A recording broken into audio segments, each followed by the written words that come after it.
എല്ലാവർക്കും ആൽഫയുടെ ഓൺലൈൻ ക്ലാസ്സിലേക്ക് സ്വാഗതം. ഇന്ന് നമുക്ക് ഫിസിക്സിന്റെ ബാക്കി ഭാഗത്തെക്കുറിച്ച് സംസാരിക്കാം. നമ്മൾ കഴിഞ്ഞ ക്ലാസ്സിൽ എന്തൊക്കെയാണ് സംസാരിച്ചത്? നമ്മൾ കഴിഞ്ഞ ക്ലാസ്സിൽ ബോയൻസിയെ കുറിച്ച് സംസാരിച്ചു. അതോടൊപ്പം തന്നെ ബോയൻസി അഫക്റ്റ് ചെയ്യുന്ന ഫാക്ടേഴ്സ്, പ്ലവക്ഷമ ബലവും പ്ലവക്ഷമ ബലത്തെ സ്വാധീനിക്കുന്ന ഘടകങ്ങളെയും കുറിച്ച് പറഞ്ഞു. അതിനുശേഷം ആർക്കിമിഡീസ് പ്രിൻസിപ്പിൾ ആണ് പറഞ്ഞത്, അല്ലെ? ആർക്കിമിഡീസിന്റെ തത്വം. ആർക്കിമിഡീസിന്റെ തത്വത്തിന്റെ അവസാനം നമ്മളൊരു കണക്ക് ചെയ്തുകൊണ്ടാണ് അവസാനിപ്പിച്ചത്. അവിടെ ഞാൻ നിങ്ങൾക്ക് തന്ന വർക്കുകൾ പലരും എന്നോട് ഡൗട്ടായി ചോദിച്ചിരുന്നു. അപ്പോൾ എല്ലാവർക്കും ഓരോന്നോരോന്നായി പറഞ്ഞു തരുന്നതിലുള്ള ബുദ്ധിമുട്ട് കൊണ്ട് അത് ഞാൻ അടുത്ത ക്ലാസ്സിൽ പറയുമെന്നാണ് പറഞ്ഞിരുന്നത്. അത് നമുക്ക് ഡിസ്കസ് ചെയ്തിട്ട് മുന്നോട്ട് പോകാം. നമ്മുടെ വർക്ക് ഇങ്ങനെയായിരുന്നു: the weight of piece of stone in air is 120 Newton and its weight in water is 100 Newton. Calculate the buoyancy experienced by the same. എന്താണ്? ഒരു കല്ലിന്റെ വായുവിലെ ഭാരം 120 ആണ്. ഒരു കല്ലിന്റെ വായുവിലെ ഭാരം 120 ആണ്. അപ്പോ വായുവിലെ ഭാരത്തിനെ നമ്മൾ WA എന്നാണ് കഴിഞ്ഞ ക്ലാസ്സിൽ വിളിച്ചത്, അല്ലേ? അത് 120 ആണ്. അതോടൊപ്പം തന്നെ അതിന്റെ വെള്ളത്തിലെ ഭാരം, അതിലെ ജലത്തിലെ ഭാരം എന്ന് പറയുന്നത് WB എന്ന് നമുക്ക് അതിനെ വിളിക്കാം. അത് എന്ന് പറയുന്നത് 100 ന്യൂട്ടൺ ആണ്. അത് 100 ന്യൂട്ടൺ ആണ്. അങ്ങനെയാണെങ്കിൽ അതിന്റെ ബോയൻസി എത്രയാണ്? അതിന്റെ പ്ലവക്ഷമ ബലം കണക്കാക്കുക എന്നാണ് നമ്മുടെ ഉത്തരം. നമുക്ക് എങ്ങനെയാണ് പ്ലവക്ഷമ ബലം കണക്കാക്കുന്നത്? ബോയൻസി അഥവാ പ്ലവക്ഷമ ബലം ഈസ് ഈക്വൽ ടു എന്താണ്? Weight of a liquid in air minus weight of a liquid in water. രണ്ടുകൂടെ കുറച്ച് വെച്ചാൽ മാത്രം മതി. 120 minus 100 that is equal to 20 newton ആയിരിക്കും അതിന്റെ പ്ലവക്ഷമ ബലം അഥവാ ബോയൻസി. അപ്പൊ ഒന്നാമത്തെ ചോദ്യത്തിന്റെ ഉത്തരം നമ്മൾ വളരെ എളുപ്പത്തിൽ കണ്ടെത്തി. രണ്ടാമത്തെ ചോദ്യം എന്തായിരുന്നു? A body which floats in water sank when it is put in kerosene. Why did it happens? അതായത് ഒരു വസ്തുവിനെ നമ്മൾ വെള്ളത്തിൽ വെച്ചപ്പോൾ അത് ഫ്ലോട്ട് ചെയ്തു, എന്നാൽ അത് കെറോക്സിൽ വെച്ചപ്പോൾ താഴ്ന്നുപോയി. അതിന്റെ റീസൺ എന്താണ്? അതിന്റെ കാരണം എന്താണ് എന്നുള്ളതാണ് ചോദ്യം. എന്തായിരിക്കും അതിന്റെ കാരണം എന്ന് പറയുന്നത്? ബോയൻസി ഡിപ്പെൻഡ് ചെയ്യുന്ന ഫാക്ടേഴ്സിലേക്ക് നമുക്ക് കിടക്കാം, അല്ലെ? ബോയൻസി ഡിപ്പെൻഡ് ചെയ്യുന്ന ഫാക്ടേഴ്സിൽ നമ്മൾ എന്താണ് പറഞ്ഞത്? ബോയൻസി ഡിപ്പെൻഡ് ചെയ്യുന്ന ഒരു പ്രധാനപ്പെട്ട ഫാക്ടറാണ് ഡെൻസിറ്റി അല്ലെങ്കിൽ സാന്ദ്രത. ഇവിടെ ഏറ്റവും സാന്ദ്രത കൂടുതൽ ആർക്കാണ്? സാന്ദ്രത കൂടുതൽ എന്ന് പറയുന്നത് വെള്ളത്തിനാണ്. കെറോക്സിന് അതിനേക്കാൾ സാന്ദ്രത കുറവാണ്, മണ്ണെണ്ണയ്ക്ക് അതിനേക്കാൾ സാന്ദ്രത കുറവാണ്, ഡെൻസിറ്റി കുറവാണ്. അപ്പോൾ ഡെൻസിറ്റി കൂടിയാൽ ബോയൻസിയും കൂടും, അല്ലെ? അപ്പോൾ ഡെൻസിറ്റി കൂടിയാൽ ബോയൻസി കൂടും എന്ന് പറയുമ്പോൾ അവിടെ വാട്ടറിന്റെ ഡെൻസിറ്റി കെറോക്സിനേക്കാൾ കൂടുതലാണ്. അതുകൊണ്ടാണ് അവിടെ വസ്തു പൊങ്ങിക്കിടുന്നത്. അതിന് കാരണം മുകളിലേക്കുള്ള ബലം വളരെ കൂടുതലായിരുന്നു, അതായത് ബോയൻസി കൂടുതലായിരുന്നു എന്ന് നമുക്ക് പറയാം. അപ്പോ ഡെൻസിറ്റി കൂടിയാൽ ബോയൻസി കൂടും. വാട്ടറിന്റെ ഡെൻസിറ്റി കൂടുതലാണ്, അതുകൊണ്ട് ബോയൻസി കൂടുതലായിരുന്നു.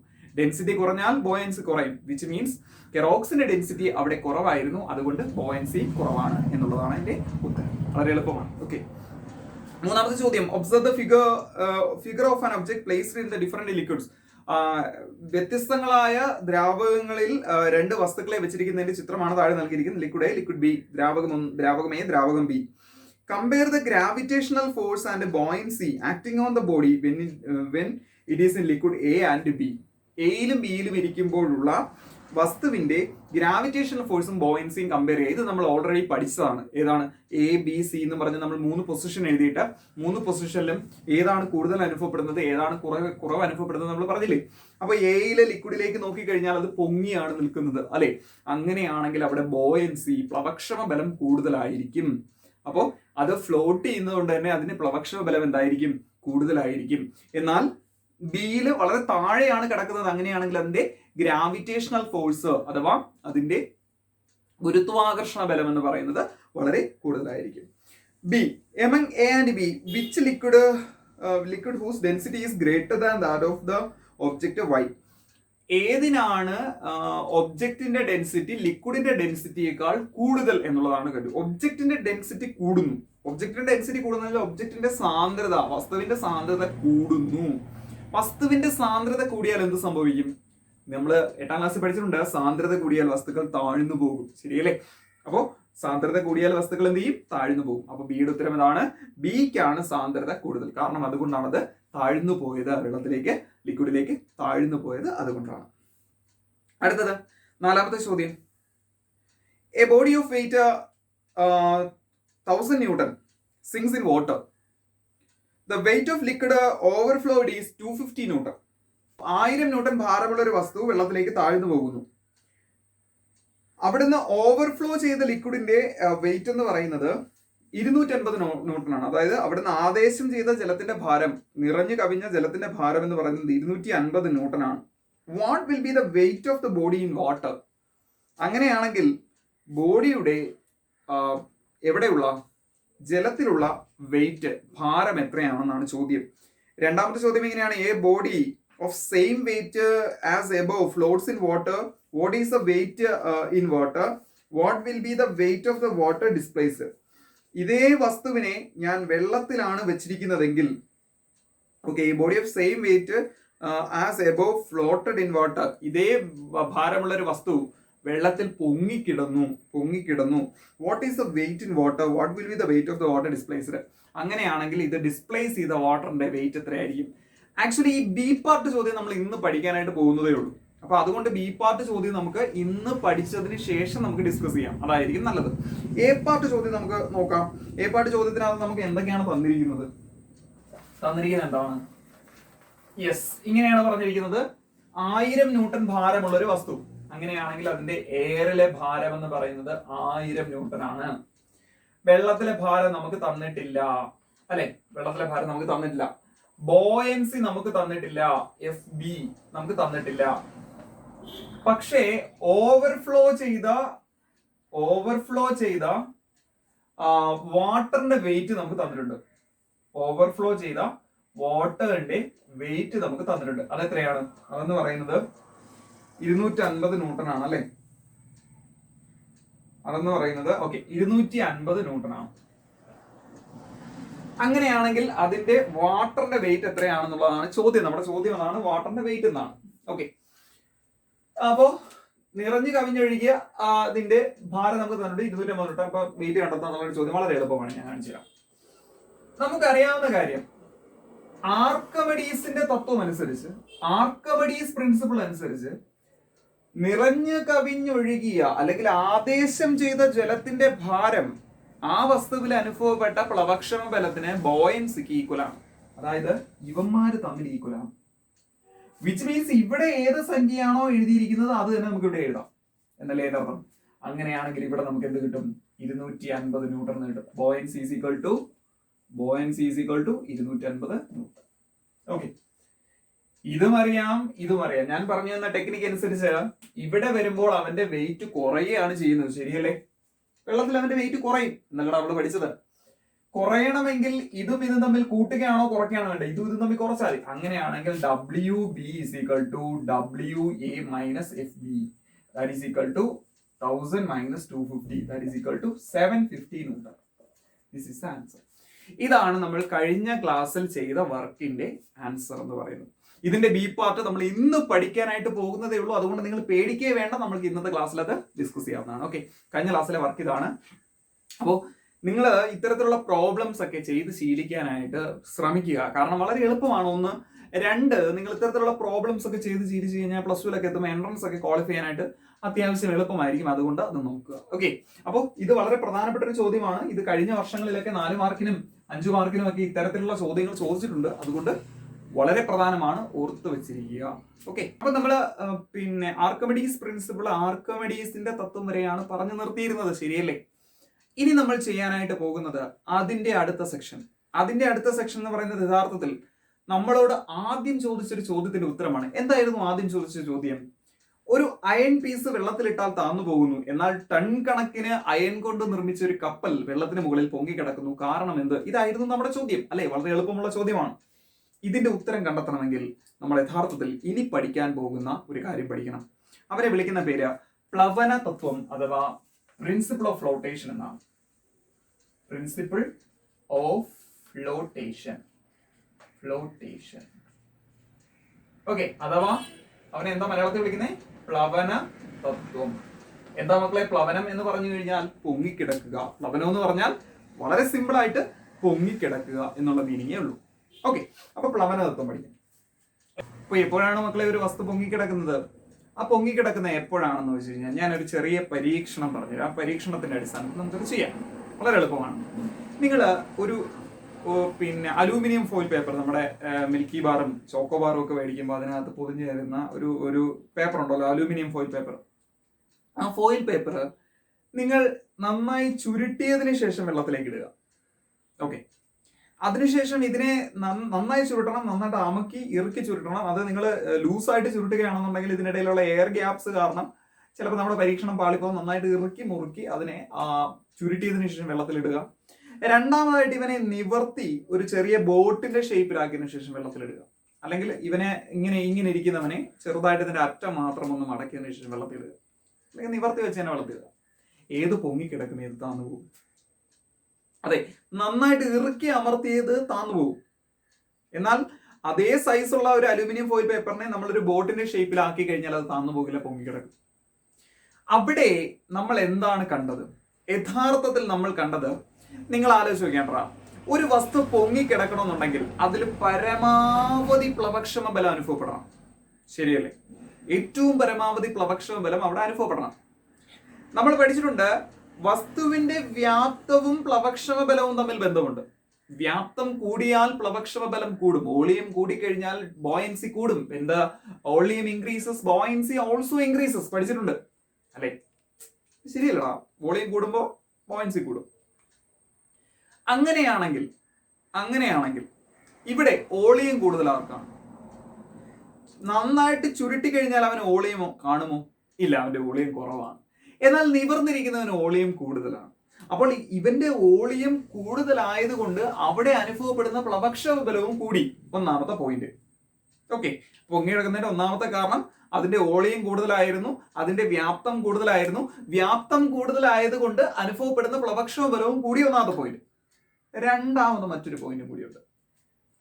നിങ്ങൾ ആലോചിച്ച് നോക്കിയാണ്, എനിക്ക് ഒരുത്തനെ എടുത്തുയർത്തണമെങ്കിൽ അവന്റെ ഭാരത്തിന് തുല്യമായ ബലം ഞാൻ മേപ്പോട്ട് കൊടുക്കണം. ശരിയല്ലേ?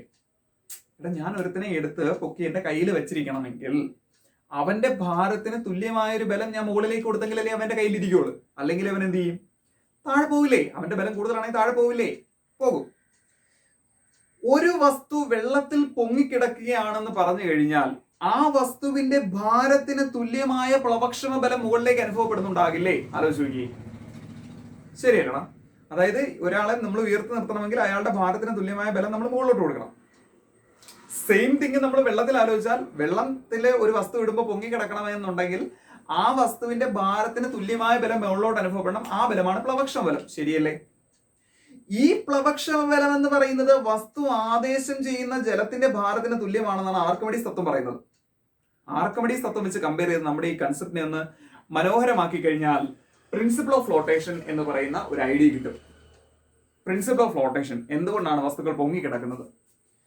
ആർക്കിമിഡീസിന്റെ തത്വം വെച്ച് നമ്മൾ ഇപ്പോൾ പറഞ്ഞ കാര്യം കമ്പയർ ചെയ്യുകയാണെങ്കിൽ, ഒരു ബോഡി ഫ്ലോട്ട് ചെയ്യണമെങ്കിൽ, ഒരു ബോഡി വെള്ളത്തിന് മുകളിൽ പൊങ്ങിക്കിടക്കണമെങ്കിൽ വസ്തുവിന്റെ ഭാരവും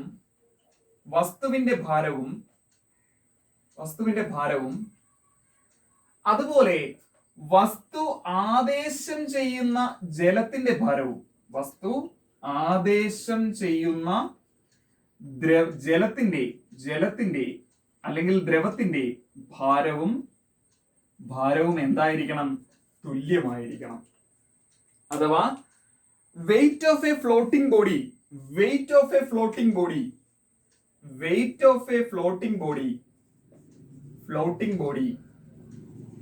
is equal to the water displaced by it. The water displaced by it. വളരെ സിമ്പിളാണ്. ഒരു വസ്തു പൊങ്ങിക്കിടക്കണമെങ്കിൽ ആ വസ്തുവിന് തുല്യമായ പ്ലവക്ഷമ ബലം മുകളിലേക്ക് അനുഭവപ്പെടണം. ഈ പ്ലവക്ഷമ ബലം എന്ന് പറയുന്നത് ആദേശം ചെയ്യുന്ന ജലത്തിന്റെ ഭാരത്തിന് തുല്യമാണെന്ന് നമ്മൾ പഠിച്ചു.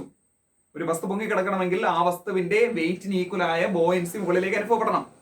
അതെന്ന് പറയുന്നത് ഡിസ്പ്ലേസ് ചെയ്യുന്ന വാട്ടറിന്റെ എമൗണ്ടിന് ഈക്വൽ ആണെന്ന് നമ്മൾ കഴിഞ്ഞ ക്ലാസ്സിൽ പഠിച്ചു.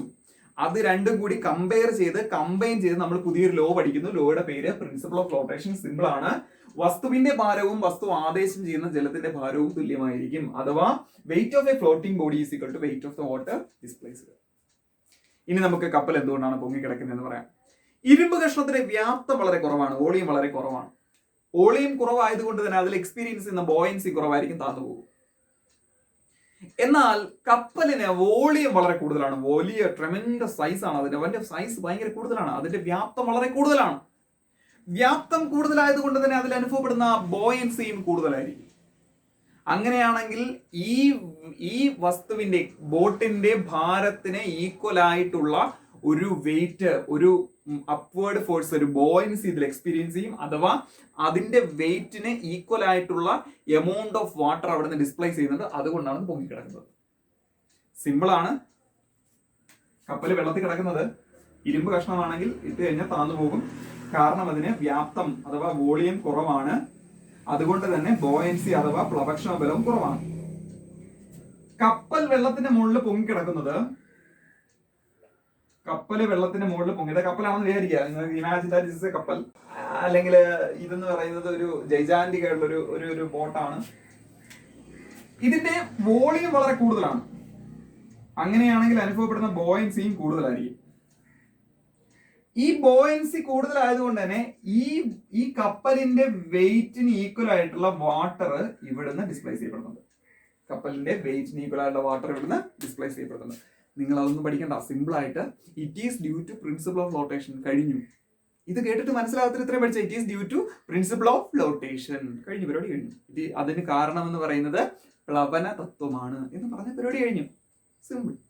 ഓക്കെ, ഇനി ഞാനൊരു ഒരു കാര്യം കൂടെ ചോദിക്കാൻ ആഗ്രഹിക്കുകയാണ്. ഇവിടെ നിങ്ങൾ ഒരു കാര്യം കൂടെ പഠിച്ചിരിക്കാനുള്ളത്, ഒരു വസ്തുവിനെ ഞാൻ വെള്ളത്തിലേക്ക് താത്തു കഴിഞ്ഞാൽ ആ വസ്തുവിന്റെ വോളിയത്തിന് ഈക്വൽ ആയിട്ടുള്ള വോളിയം ഓഫ് വാട്ടർ ആയിരിക്കും അവിടുന്ന് ഡിസ്പ്ലേസ് ചെയ്യുന്നത്. ഇപ്പൊ നിങ്ങൾ ഒരു ചരുവ് എടുത്ത്, ഒരു വലിയ ചരുവ് എടുത്തിട്ട് ചരുവത്തിന്റെ താഴോട്ട് താത്താനായിട്ട് ശ്രമിച്ചു കഴിഞ്ഞാൽ ആ ചരുവത്തിന്റെ വോളിയത്തിന് ഈക്വൽ ആയിട്ടുള്ള വെള്ളം അതിൽ നിന്ന് പുറത്തു പോകും. ഈക്വൽ വോളിയം ഓഫ് വാട്ടർ പുറത്തു പോകും. അതുകൂടി ആലോചിച്ചിരിക്കുക. ഓക്കെ, സിമ്പിളാണ്. ഒരു സാധനത്തിന്റെ വോളിയം, ആ വോളിയത്തിന് ഈക്വൽ ആയിട്ടുള്ള വെള്ളം എപ്പോഴും അവിടുന്ന് മാറും. ഓക്കെ, അപ്പോൾ volume of a body is equal to the volume of the water displaced. അല്ലെങ്കിൽ പിന്നെ എന്താണ്, മുങ്ങുന്ന വസ്തുവിന്റെ വ്യാപ്തവും അവിടെ നിന്ന് പുറത്തു പോകുന്ന അല്ലെങ്കിൽ ആദേശം ചെയ്യുന്ന ജലത്തിന്റെ വോളിയവും വ്യാപ്തവും തുല്യമായിരിക്കും എന്നുള്ളതാണ് അവിടെ പറയാനുള്ളത്. ചെറിയ confusing fact, but it's okay, it's fine. അപ്പൊ പ്രിൻസിപ്പിൾ ഓഫ് ഫ്ലോട്ടേഷൻ നമ്മുടെ കഴിഞ്ഞു. ഇതോടുകൂടി നമ്മുടെ ഏകദേശം നമ്മുടെ ആ ഒരു സെക്ഷൻസും കാര്യങ്ങളും എല്ലാം നമുക്ക് അവസാനിച്ചിട്ടുണ്ട്. ഇനി നമുക്ക് പഠിക്കാനുള്ളത് റിലേറ്റീവ് ഡെൻസിറ്റിയെ കുറിച്ചാണ്, അഥവാ ആപേക്ഷിക സാന്ദ്രത. നമുക്കിനി പഠിക്കാനുള്ള ടോപ്പിക്കിന്റെ പേര് റിലേറ്റീവ് ഡെൻസിറ്റി അഥവാ ആപേക്ഷിക സാന്ദ്രത. ഓക്കെ, അപ്പോ പഠിക്കാനുള്ള ടോപ്പിക്കിന്റെ പേര് റിലേറ്റീവ് ഡെൻസിറ്റി അഥവാ ആപേക്ഷിക ആർദ്രത. സോറി, ആപേക്ഷിക സാന്ദ്രത. ആർദ്രത സാന്ദ്രത. സാന്ദ്രത. അതിനു മുൻപ് ഞാൻ എന്താണ് ഈ ഡെൻസിറ്റി എന്ന് ജസ്റ്റ് ഒന്ന് പറഞ്ഞുതരാം. What you mean by density? It's simple. നിങ്ങൾ 8ാം ക്ലാസ്സിൽ പഠിച്ചിട്ടുള്ള കാര്യമാണ്. എന്താണ് ഡെൻസിറ്റി? ഒരു നിശ്ചിത വ്യാപ്തത്തിലുള്ള വസ്തുക്കളുടെ മാസ്. ഒരു നിശ്ചിത വ്യാപ്തത്തിലുള്ള വസ്തുവിന്റെ മാസ്. അങ്ങനെ പറഞ്ഞാൽ മനസ്സിലാകാത്തൊരു ഇങ്ങനെ ഇക്വേഷൻ കണ്ടിട്ടായിരിക്കും സാന്ദ്രത ഈസ് ഈക്വൽ ടു മാസ് ഭാഗം വ്യാപ്തം. Density is equal to mass by volume. ഇങ്ങനെ ഒരു സാധനം കണ്ടിട്ടുണ്ടായിരിക്കും. കണ്ടിട്ടുണ്ടേ? അത് നമുക്ക് ആവശ്യമുള്ള കാര്യമാണോ എന്ന് വെച്ചാലാണ്. പക്ഷേ ഇപ്പം നമ്മൾ പഠിച്ചിട്ടുള്ളത് കൊണ്ട് നമുക്ക് അതിനെക്കുറിച്ച് ഡീറ്റെയിൽ ആയിട്ടൊന്നും പറയണ്ട. നിങ്ങൾ 8ാം ക്ലാസ്സിൽ പഠിച്ചിട്ടുണ്ട്. 8ാം ക്ലാസ്സിലെ വീഡിയോസ് ഒക്കെ ഒന്നുകൂടെ കാണാനായിട്ട് ശ്രമിക്കുക. Fine. Relative density. What you mean by this relative? ഈ റിലേറ്റീവ് എന്ന് പറയുന്ന വേർഡ് നിങ്ങൾ പല സ്ഥലത്തും കാണും. റിലേറ്റീവ് എന്ന് വെച്ചാൽ ഒന്നിനെ വെച്ച് കമ്പയർ ചെയ്ത് പറയുന്നത്, ഒന്നിനെ വെച്ച് താരതമ്യപ്പെടുത്തി പറയുന്നതാണ് റിലേറ്റീവ് എന്ന് പറയുന്ന വാക്കിന്റെ അർത്ഥം. ഇവിടെ ആരുമായിട്ടാണ് റിലേറ്റ് ചെയ്യുന്നത്? ഇവിടെ നമ്മൾ ഓരോ ദ്രാവകത്തിന്റെയും ഓരോ ലിക്വിഡിന്റെയും ഡെൻസിറ്റിയെ നമ്മളൊരു കോമൺ ആയിട്ടുള്ള ആളുടെ ഡെൻസിറ്റിയുമായിട്ട് കമ്പയർ ചെയ്യാൻ പോവുകയാണ്. ആരാണ് നമുക്ക് കോമൺ ആയിട്ട് അവൈലബിൾ ആയിട്ടുള്ള ആള്? അവൻ വാട്ടറാണ്. അപ്പൊ നമ്മൾ കമ്പയർ ചെയ്യുന്ന ആരുടെ ഡെൻസിറ്റിയുമായിട്ടാണ്? Water density. അങ്ങനെയാണെങ്കിൽ വെള്ളത്തിന്റെ ഡെൻസിറ്റി നമ്മൾ എന്ത് ചെയ്യണം? കാണാതെ പഠിച്ചു നോക്കണം. വെള്ളത്തിന്റെ ഡെൻസിറ്റി എളുപ്പമാണ്. കാണാൻ പഠിച്ചാൽ 1000 kg/m³ ആണ്. ഈ യൂണിറ്റ് ഇറ്റ്സ് വെരി ഇമ്പോർട്ടന്റ്, ഓർത്തിരിക്കുക. വെള്ളത്തിന്റെ ഡെൻസിറ്റി, വാട്ടറിന്റെ ഡെൻസിറ്റി എന്ന് പറയുന്നത് 1000 kg/m³ ആണെന്ന് ഓർത്തിരിക്കുക. ഓക്കെ, അപ്പോ ഇവന്റെ ഡെൻസിറ്റിയുമായിട്ടാണ് കമ്പയർ ചെയ്യുന്നത്. അപ്പൊ നമുക്ക് അതെങ്ങനെ കണ്ടുപിടിക്കാം? കണ്ടുപിടിക്കാൻ എളുപ്പമാണ്. ആപേക്ഷിക സാന്ദ്രത അഥവാ relative density is equal to density of the liquid by density of water. അപ്പൊ എന്ത് ചെയ്താൽ മതി? ഒരു ദ്രാവകത്തിന്റെ ദ്രാവകത്തിന്റെ സാന്ദ്രതയെ ആരുടെ സാന്ദ്രത കൊണ്ട് ഭാഗിച്ചാൽ മതി? ജലത്തിന്റെ സാന്ദ്രത കൊണ്ട് ഭാഗിച്ചാൽ മതി. ഇത് ഡെഫിനിഷൻ ആക്കി പറയണം, അതാണ് നമ്മുടെ കാര്യം. ഇത് നമുക്ക് മനസ്സിലായി, സിമ്പിൾ ആണ്. ഒരു ലിക്വിഡിന്റെ സാന്ദ്രതയെ അല്ലെങ്കിൽ വെള്ളത്തിന്റെ സാന്ദ്രത കൊണ്ട് ഭാഗിച്ചാൽ മതി എന്ന് പറഞ്ഞാൽ വളരെ സിമ്പിൾ ആണ്. അത് നമുക്ക് പടക്കണം മനസ്സിലാവും, പെട്ടെന്ന് മനസ്സിലാവും. എന്നാൽ ഇതിന്റെ ഒരു ഇക്വേഷൻ, ഇതിന്റെ ഒരു ഡെഫിനിഷൻ പറയണമെന്നുണ്ടെങ്കിൽ നിങ്ങൾ സിമ്പിൾ ആയിട്ട് കഴിഞ്ഞ വർഷം നമ്മളിങ്ങനെ x/y എന്ന് എഴുതിയ x:y എന്ന് പഠിച്ചിട്ടുണ്ട്. എന്തായിരുന്നു x:y? x അംശബന്ധം y, അഥവാ ഇതിനെ നമ്മൾ റേഷ്യോ അഥവാ അംശബന്ധം എന്ന് വിളിക്കും, അല്ലെ? റേഷ്യോ എന്ന് വിളിക്കും. അങ്ങനെയാണെങ്കിൽ ഈ സാധനം തമ്മിൽ റേഷ്യോയിലാണ്, അംശബന്ധത്തിലാണ്. അങ്ങനെയാണെങ്കിൽ നമുക്ക് ഇങ്ങനെ പറയാം, relative density is the ratio between density of the liquid and the density of water. അല്ലെങ്കിൽ ആപേക്ഷിക സാന്ദ്രത എന്ന് പറയുന്നത് ദ്രാവകത്തിന്റെ സാന്ദ്രതയും ജലത്തിന്റെ സാന്ദ്രതയും തമ്മിലുള്ള അനുപാത സംഖ്യയാണ്. അപ്പൊ ഇത് അനുപാതമാണ്. ആരൊക്കെ? ഈ പറയുന്ന ദ്രാവകത്തിന്റെ സാന്ദ്രതയും ജലത്തിന്റെ സാന്ദ്രതയും തമ്മിലുള്ള അനുപാത സംഖ്യയെ വിളിക്കുന്ന പേരാണ് എന്ത്? Relative density. സിമ്പിൾ ആയിട്ട് പറഞ്ഞാൽ നമ്മൾ വാട്ടർ ഡെൻസിറ്റിയുമായിട്ട് എല്ലാ വസ്തുക്കളുടെയും ഡെൻസിറ്റിയെ കമ്പയർ ചെയ്യുന്നു. ഇത് ഒരു റേഷ്യോ ആയതുകൊണ്ട്, ഇതൊരു അംശബന്ധമായതുകൊണ്ട് ഇതിന് യൂണിറ്റ് എന്ന് പറയുന്ന സാധനം കാണില്ല. ഇവിടെ ഇതിനൊരു യൂണിറ്റ് ഇല്ല നോക്കാം. കിലോഗ്രാം പെർ മീറ്റർ ക്യൂബ് എന്ന് പറയുന്നൊരു യൂണിറ്റ് ഉണ്ടായിരുന്നു. പക്ഷേ ഇതൊരു അംശബന്ധമായതുകൊണ്ട് ഇതിന് എന്ത് കാണില്ല? ഇതിന് യൂണിറ്റ് കാണില്ല. ഇതിനാര് കാണില്ല? യൂണിറ്റ് കാണില്ല. അടുത്തത്, ഞാൻ വാട്ടറിന്റെ റിലേറ്റീവ് ഡെൻസിറ്റി ആണ് എടുക്കുന്നതെങ്കിൽ അത് എത്രയായിരിക്കും എന്ന് ആർക്കെങ്കിലും പറയാമോ? സിമ്പിൾ, നമുക്ക് ഇവിടെ ഇട്ടിട്ട് കണ്ടുപിടിച്ച് നോക്കാം. നമ്മൾ എടുത്തിരിക്കുന്ന വെള്ളവും വാട്ടർ തന്നെയാണ്. അങ്ങനെയാണെങ്കിൽ വാട്ടറിന്റെ 1000 കിലോഗ്രാം പെർ മീറ്റർ ക്യൂബ്. അടുത്ത അടിയിലും വെള്ളം തന്നെയാണ്. അങ്ങനെയാണെങ്കിൽ 1000 കിലോഗ്രാം പെർ മീറ്റർ ക്യൂബ്. മുകളിൽ കിടക്കുന്ന താഴെ കിടക്കുന്ന കിരികിരാക്കി കളയാം. ബാക്കി നമുക്ക് എന്ത് വരും? 1 വരും. അപ്പോ ജലത്തിന്റെ ആപേക്ഷിക സാന്ദ്രത 1 ആയിരിക്കും. ജലത്തിന്റെ ആപേക്ഷിക സാന്ദ്രത എത്ര ആയിരിക്കണം മക്കളെ? 1 ആയിരിക്കും. ഇനി ജലത്തേക്കാൾ സാന്ദ്രത കുറഞ്ഞ വസ്തുക്കളുടെ ആപേക്ഷിക സാന്ദ്രത എത്രയായിരിക്കും? ജലത്തേക്കാൾ സാന്ദ്രത കുറഞ്ഞൊരു സാധനമാണ് കെറോക്സിൻ അഥവാ മണ്ണെണ്ണ. ഞാന് മണ്ണെണ്ണയുടെ സാന്ദ്രത കണ്ടുപിടിക്കുകയാണ്. മണ്ണെണ്ണയുടെ സാന്ദ്രത ഒരു 800 ആണെന്ന് ഇരിക്കട്ടെ. നമ്മൾ ചെയ്യാനുള്ള എളുപ്പത്തിന് വേണ്ടി ഞാൻ 800 അല്ല 800 ആണെന്ന് ഇരിക്കട്ടെ. അങ്ങനെയാണെങ്കിൽ നമ്മൾക്ക് എങ്ങനെ അതിന്റെ ആപേക്ഷിക സാന്ദ്രത കണ്ടുപിടിക്കാം? ദാറ്റ് ഈസ് ഈക്വൽ ടു, നമുക്ക് തന്നിരിക്കുന്ന ലിക്വിഡ് എന്ന് പറയുന്നത് കെറോക്സിൻ ആണ്. കെറോക്സിന്റെ ഡെൻസിറ്റി, കെറോക്സിന്റെ സാന്ദ്രത 800 ഭാഗം ജലത്തിന്റെ സാന്ദ്രത 1000 കാണാതറിയാം. 0 വെട്ടിക്കളഞ്ഞു, 0 വെട്ടിക്കളഞ്ഞു. ബാക്കി എന്തുവരും? 8/10. 10 കൊണ്ട് ഭാഗിക്കാൻ ഒരു സ്ഥാനം മാറ്റി കുത്തിട്ടാൽ മതി. 0.8. അത് 1നേക്കാൾ കുറവാണോ കൂടുതലാണോ? 1നേക്കാൾ കുറവാണ്. അതായത് ആപേക്ഷിക സാന്ദ്രത 1നേക്കാൾ കുറവാണെങ്കിൽ എടുക്കുന്ന ദ്രാവകത്തിന്റെ സാന്ദ്രത കുറവായിരിക്കും. ഇനി കൂടുതലുള്ള എടുത്താൽ അത് 1നേക്കാൾ കൂടുതലായിരിക്കും. സാന്ദ്രത കൂടുതലുള്ള ദ്രാവകമാണ് എടുക്കുന്നതെങ്കിൽ അത് 1നേക്കാൾ എന്തായിരിക്കും? കൂടുതലായിരിക്കും. അടുത്തൊരു പ്രധാനപ്പെട്ട പോയിന്റ്, ആപേക്ഷിക സാന്ദ്രത അളക്കുന്നതിനുള്ള ഉപകരണത്തിന്റെ പേരാണ് ഹൈഡ്രോമീറ്റർ.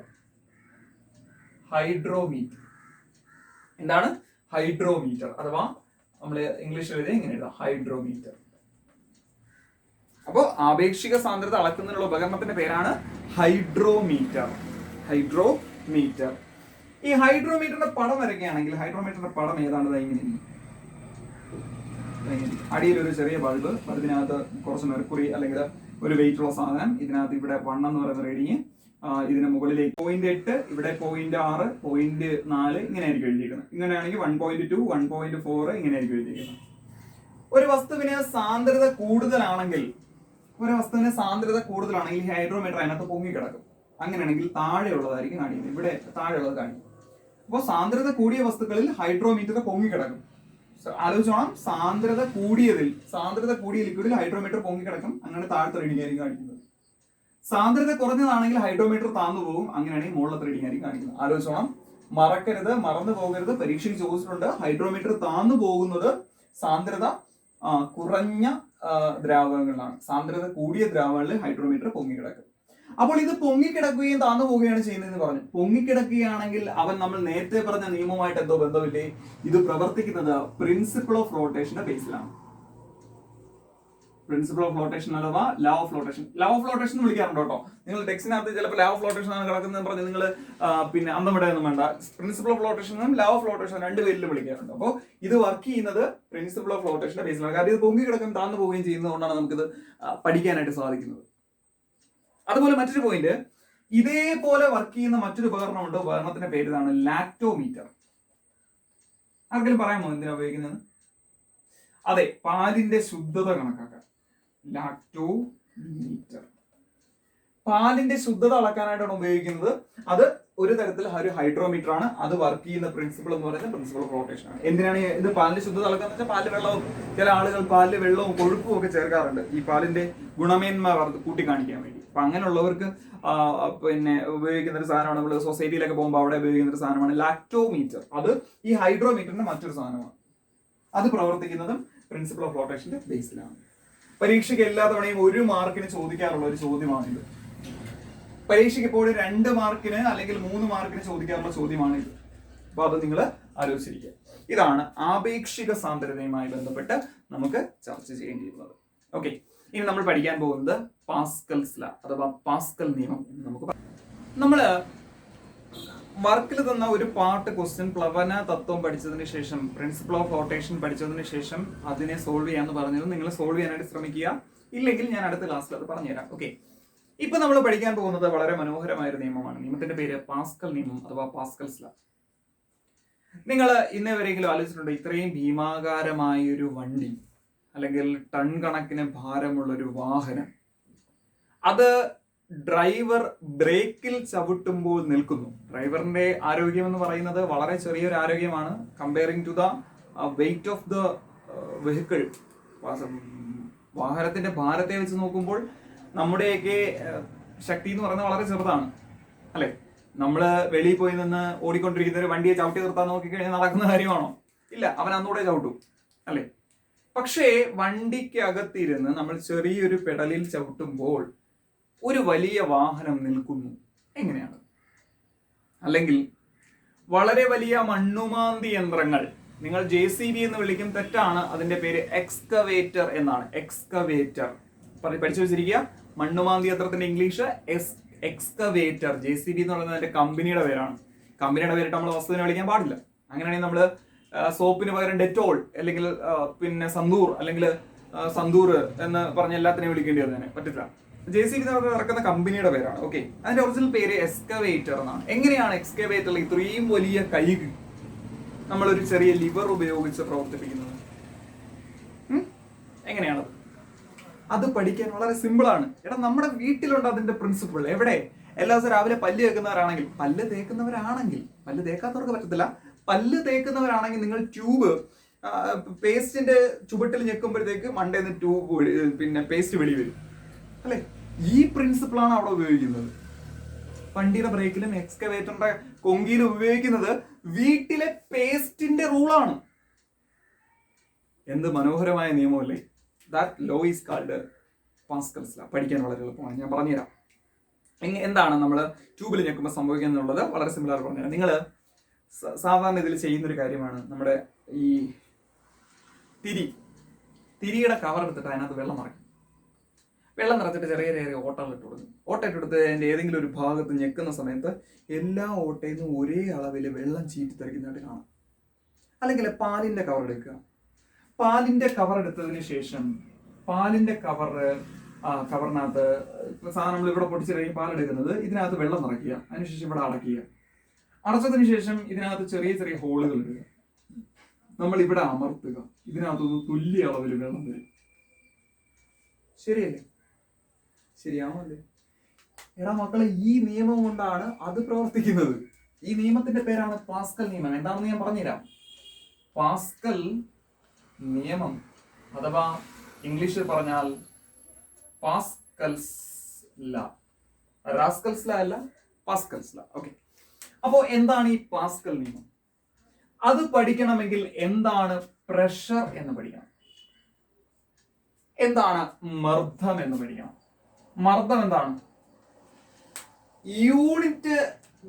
യൂണിറ്റ് പരപ്പളവിൽ അനുഭവപ്പെടുന്ന ബലം എന്നുള്ളതാണ്, അല്ലെങ്കിൽ യൂണിറ്റ് ഏരിയയിൽ എക്സ്പീരിയൻസ് ചെയ്യുന്ന ഫോഴ്സ്. കഴിഞ്ഞ വർഷം പഠിച്ചിട്ടുണ്ട്. Pressure P = F/A. യൂണിറ്റ് ഏരിയയിൽ എക്സ്പീരിയൻസ് ചെയ്യുന്ന ഫോഴ്സ്, ഒരു നിശ്ചിത പരപ്പളവിൽ അനുഭവപ്പെടുന്ന ബലം, അല്ലെ? ഞാന് ഇവിടെ ഇതിപ്പോ നിങ്ങൾ ശ്രദ്ധിക്കണം, ഇത് ക്ലോസ്ഡ് ആയിട്ടിരിക്കുകയാണ്, ഇതിനെ ഞാൻ അടച്ചു വെച്ചിരിക്കുകയാണ്. അടച്ചു വെച്ചിട്ടുള്ള പ്രശ്നം ഇതിലേക്കൂടെ ഞെക്കുമ്പോൾ ഇതിലേക്കൂടെ ചാടിപ്പോകും, അതുകൊണ്ട് ഇതിനെ അടച്ചു വെച്ചു. അപ്പോൾ ഇതിനെ ക്ലോസ്ഡ് സിസ്റ്റം എന്ന് ഞാൻ വിളിക്കുന്നു. എന്ത് സിസ്റ്റമാണിത്? Closed system. ഈ ക്ലോസ്ഡ് സിസ്റ്റത്തിന്റെ മലയാളത്തിരി കടുത്ത വേർഡാണ് കേട്ടോ, എങ്കിലും പഠിച്ചിരിക്കുക. അവന്റെ പേര് സംവൃത വ്യൂഹം. സംവൃത വ്യൂഹം. ഇത്രയേ ഉള്ളൂ പാസ്കൽ നിയമം പറയുന്നത്. ഒരു ക്ലോസ്ഡ് സിസ്റ്റത്തിൽ റെസ്റ്റിലിരിക്കുന്ന ലിക്വിഡിന്റെ ഏതെങ്കിലും ഒരു ഭാഗത്ത് കൊടുക്കുന്ന പ്രഷർ, ഏതെങ്കിലും ഒരു ഭാഗത്ത് കൊടുക്കുന്ന മർദ്ദം അതിന്റെ എല്ലാ ഭാഗങ്ങളിലും തുല്യമായി അനുഭവപ്പെടും. അതായത് ഇവിടെ കൊടുത്ത അതേ പ്രഷർ തന്നെ ഇവിടെ അനുഭവപ്പെടും. ഒരു അടഞ്ഞിരിക്കുന്ന സിസ്റ്റത്തിന്റെ ഏതെങ്കിലും ഒരു ഭാഗത്ത് കൊടുക്കുന്ന പ്രഷർ ആ സിസ്റ്റത്തിന്റെ എല്ലാ ഭാഗത്തും അനുഭവപ്പെടും. മലയാളത്തിൽ പറഞ്ഞാൽ ഒരു സംവൃത വ്യൂഹത്തിന്റെ ഏതെങ്കിലും ഒരു ഭാഗത്ത് പ്രയോഗിക്കുന്ന മർദ്ദം ആ വ്യൂഹത്തിന്റെ എല്ലാ ഭാഗത്തും തുല്യമായി അനുഭവപ്പെടുന്നു. The pressure applied to a closed system, the pressure applied to a liquid at rest in a closed system will experience equally to all the places, അല്ലെങ്കിൽ all the area. ഒരു സംവൃത വ്യൂഹത്തിന്റെ ഏതെങ്കിലും ഒരു ഭാഗത്ത് അനുഭവപ്പെടുന്ന മർദ്ദം എല്ലായിടത്തും അനുഭവപ്പെടും. നിങ്ങൾ ആലോചിക്കണം, ഇവിടെ ഞാൻ കൊടുക്കുന്ന മർദ്ദം അതേ കണക്കിന് ഇവിടെ അനുഭവപ്പെടും. അങ്ങനെയാണെങ്കിൽ സാറേ എങ്ങനെയാണ് ഈ തത്വം ഉപയോഗിച്ച് നമ്മുടെ വാഹനങ്ങളുടെ ബ്രേക്ക് വർക്ക് ചെയ്യുന്നത്? അല്ലെങ്കിൽ ഈ തത്വം ഉപയോഗിച്ച് എങ്ങനെയാണ് സാർ ഇത്രയും വലിയ വണ്ടി നമുക്ക് നിർത്താൻ സാധിക്കുന്നത്? വളരെ സിമ്പിൾ ആണ്, ഞാൻ പറഞ്ഞുതരാം. അതിനുവേണ്ടി ഞാൻ ഇവിടെ ഒരു ക്ലോസ്ഡ് സിസ്റ്റം എടുക്കുകയാണ്. ഇതാണ് എന്റെ ക്ലോസ്ഡ് സിസ്റ്റം. ഇവിടുത്തെ ക്ലോസ്ഡ് സിസ്റ്റത്തില് ഇവിടെ ഒരു പിസ്റ്റൺ വെക്കുകയാണ്. ഇവിടെ ഒരു വലിയ പിസ്റ്റൺ വെക്കുകയാണ്. അതായത് ഇത് നമ്മുടെ ഇൻസുലിൻ ഒക്കെ എടുക്കുന്ന സിറിഞ്ച് കൊണ്ടുണ്ടാക്കിയ ഒരു പിസ്റ്റൺ എന്ന് പറഞ്ഞാൽ നിങ്ങൾ തള്ളിക്കയറ്റുന്ന സാധനമല്ലേ? മലയാളത്തിൽ ഇംഗ്ലീഷും പിസ്റ്റൺ എന്ന് തന്നെയാണ് വിളിക്കുന്നത്. നമ്മൾ തള്ളിക്കയറ്റില്ല, സിറിഞ്ചൊക്കെ തള്ളിക്കയറ്റുന്ന ഒരു സാധനമല്ലേ, ഈ അടഞ്ഞിരിക്കുന്ന സാധനം, അതാണ് പിസ്റ്റൺ. ഇതൊരു ചെറുത്, ഇതൊരു വലിയ, നമ്മുടെ പശുവിനെ കുത്തുന്ന വലിയ ടൈപ്പ് സിറിഞ്ച് എടുക്കുന്നു. ഇതിനകത്ത് വെള്ളം നിറയ്ക്കുന്നു. അപ്പൊ ഇത് ക്ലോസ്ഡ് സിസ്റ്റം ആണ്, സംവൃത വ്യൂഹമാണ്. നിങ്ങൾ ആലോചിക്കണം, ഞാൻ ഇവിടെ അമർത്തിയല്ലെന്ന് സംഭവം, ഈ പിസ്റ്റൺ പൊങ്ങി വരും. ഇവിടെ ഞാൻ ചെറിയ രീതിയിൽ അമർത്തി കഴിഞ്ഞാൽ ഈ വലിയ ഭാഗത്തെ പിസ്റ്റൺ പൊങ്ങി വരും. കാരണം എന്താണ്? ഇതിനകത്തിരിക്കുന്ന ലിക്വിഡ് അടഞ്ഞിരിക്കുന്ന ലിക്വിഡാണ്, റെസ്റ്റ് ചെയ്തിരിക്കുകയാണ്, അങ്ങനെ പൊങ്ങി വരും. എന്തുകൊണ്ടാണ് പൊങ്ങി വരുന്നത് വെച്ചാൽ, ഇവിടെ ഞാൻ മർദ്ദം കൊടുക്കുന്ന സമയത്ത്, പ്രഷർ കൊടുക്കുന്ന സമയത്ത് ഈ ലിക്വിഡിന്റെ എന്തിന് മാറ്റം വരില്ല? വോളിയത്തിന് മാറ്റം വരില്ല. അതാണ് അതിനകത്ത് കാര്യം. അപ്പൊ ഇവിടെ ഞാൻ മർദ്ദം കൊടുക്കുമ്പോൾ ഇതിനകത്തിരിക്കുന്ന ലിക്വിഡിന്റെ വോളിയം മാറാത്തത് കൊണ്ട് ഇവിടെ കൊടുക്കുന്ന ഫോഴ്സ്, ഇവിടെ കിടക്കുന്ന പ്രഷർ ഈക്വൽ ആയിട്ട് ഇവിടെ എക്സ്പീരിയൻസ് ചെയ്യും. ഓക്കെ, അപ്പൊ ഞാൻ ഇവിടെ കൊടുത്ത ഫോഴ്സ് F1 ആണ്, ഇവിടുത്തെ ഏരിയ A1 ആണ്. ഇവിടെ അനുഭവപ്പെടുന്ന ഫോഴ്സ് F2 ആണ്, അവിടുത്തെ ഏരിയ A2 ആണ്. അങ്ങനെയാണെങ്കിൽ ഇവിടുത്തെ പ്രഷർ എന്തായിരിക്കും? Pressure P1 = F1/A1. ഇതാണ് നമ്മുടെ ഇക്വേഷൻ. അതനുസരിച്ച് ഇവിടുത്തെ പ്രഷർ F1/A1. സിമ്പിൾ. ഇവിടുത്തെ പ്രഷർ എന്തായിരിക്കും? ഭയങ്കര പാടാണ്, പറ. P2 = F2/A2. പാസ്കലിന്റെ നിയമം അനുസരിച്ച് ഇവിടുത്തെ രണ്ടത്തെയും പ്രഷർ ഈക്വൽ ആണെന്നല്ലേ പറഞ്ഞത്? അങ്ങനെയാണെങ്കിൽ P1 = P2. അങ്ങനെയാണെങ്കിൽ F1/A1 = F2/A2. ഇതിനെ ഒന്ന് റീഅറേഞ്ച് ചെയ്ത് എഴുതി കഴിഞ്ഞാൽ ഇവനെ താഴെ കൊണ്ടുവരാം, ഇവനെയും മണ്ടേ കൊണ്ടുവരാം. അങ്ങനെ എഴുതി കഴിഞ്ഞാൽ F1/F2 = A1/A2. This is the equation that you have to remember. നിങ്ങൾ ഓർത്തിരിക്കേണ്ട ഒരു ഇക്വേഷൻ ആണ് ഇത്. എന്തിനാണ് ഈ ഇക്വേഷൻ ഓർത്തിരിക്കുന്നത്? സിമ്പിൾ. ഒരു ഇക്വേഷൻ പഠിച്ചാൽ കണക്ക് ചെയ്യണം, കണക്ക് ചെയ്യാം. അപ്പൊ ഒന്നുകൂടെ പറയുകയാണ്, മിൽമ പാലിന്റെ കവർ അടച്ചു വെച്ചിട്ട് അതിന്റെ കുറെ ഹോൾ ഇട്ടിട്ട് അതിൽ ഏതെങ്കിലും ഒരു ഭാഗത്ത് നമ്മൾ മർദ്ദം കൊടുത്താൽ അതിനകത്തോടെ തുല്യ അളവിലായിരിക്കും വെള്ളം ചീറ്റി തെറിക്കുന്നത്. കാര്യം ഇവിടെ കൊടുത്ത മർദ്ദം എല്ലായിടത്തും ഒരുപോലെ അനുഭവപ്പെട്ടു. ഒരു സമൃദ്ധ വ്യൂഹത്തിന്റെ ഏതെങ്കിലും ഒരു ഭാഗത്ത് പ്രയോഗിക്കുന്ന മർദ്ദം ആ വ്യൂഹത്തിന്റെ എല്ലാ ഭാഗത്തും തുല്യമായി അനുഭവപ്പെടുന്നു. ഇതാണ് പാസ്കൽ നിയമം.